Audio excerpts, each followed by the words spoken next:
My denim faded, but I rock it like a baby in a coat. Style is timeless, and fashion is timely. Over time, we can see it has gone digital from analog. Then it was just, manual, it was just, one-on-one. Now you have a lot of fashion industry going corporate, having branches all over Nigeria.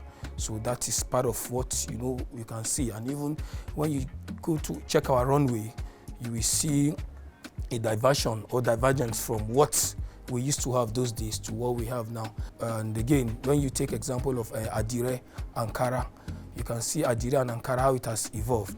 You see what products we make out of Adire before, but now you have even shoes, bags being made out of Adire and Ankara.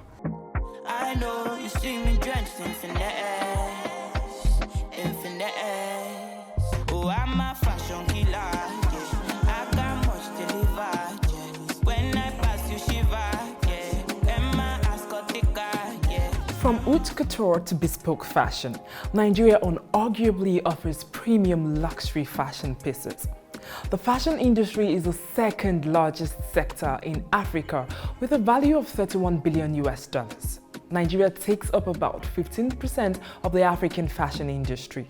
But the potential of the Nigerian fashion industry is even far greater than that.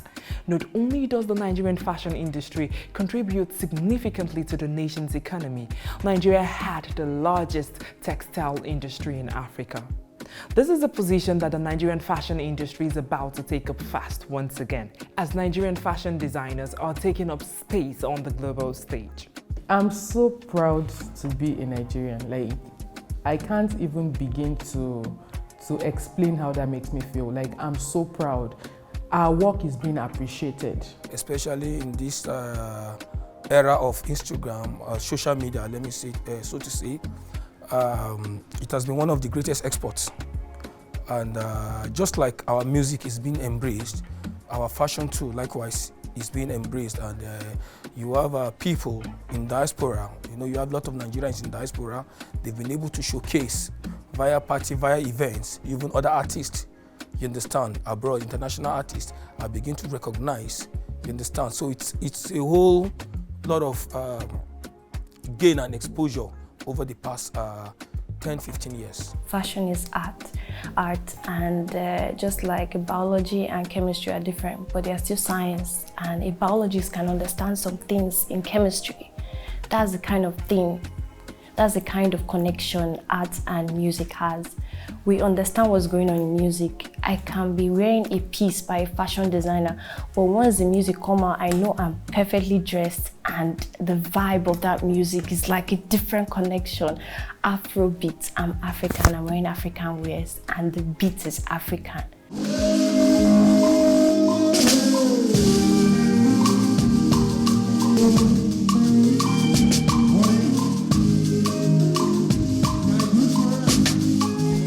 However, the Nigerian fashion industry still faces some significant challenges which, and if addressed, the industry will be one of the leading fashion industries in the world. They buy all those clothing, but when they come to Nigeria, they don't want to pay the big money they just went outside to pay. So I think at times, it's not even that some of these clients don't have the money, it's the fact that they actually look down on the local production, and I think it's not a good place to actually be, because that is highly discouraging for designers. When I say serious, we are not talking about the 5 million naira some banks give, which is about $5,000 now. We're talking about proper business with the intention of earning forex, foreign exchange.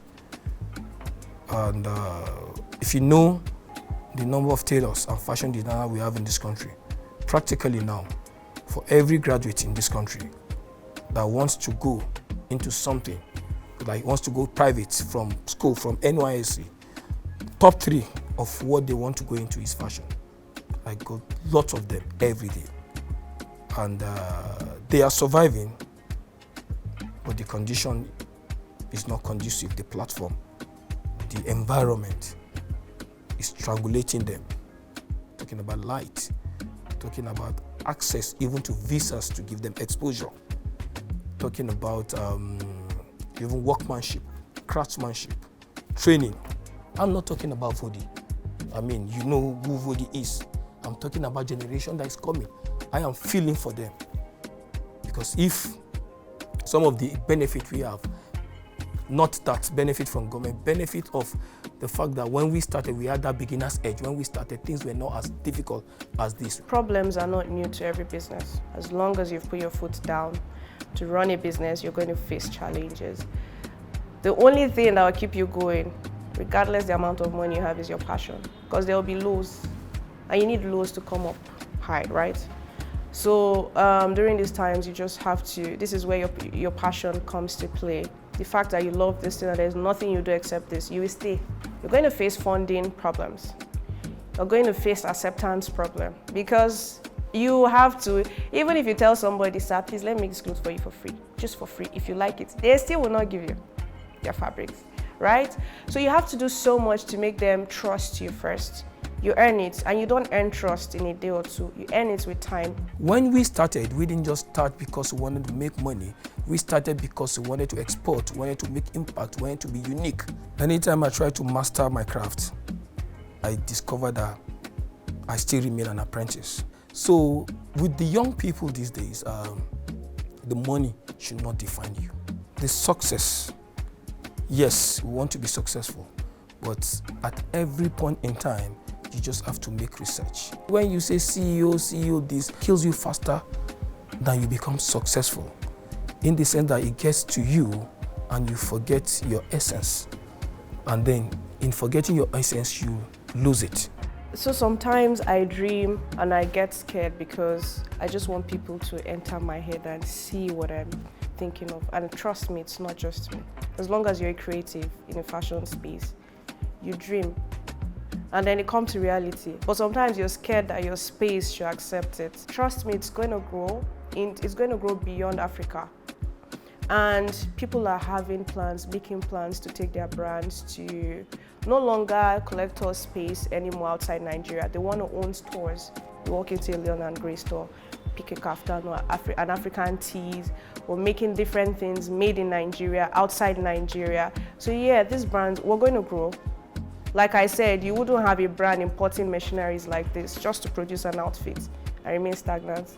We're going places, and I know Nigeria is not going to be enough for us, but we don't mind, we're taking it global. So yeah, the Nigerian fashion brand is going to go, man, I don't know what 100% is, but way beyond what we are right now. Yeah, because we're putting in the work, like I said, yeah.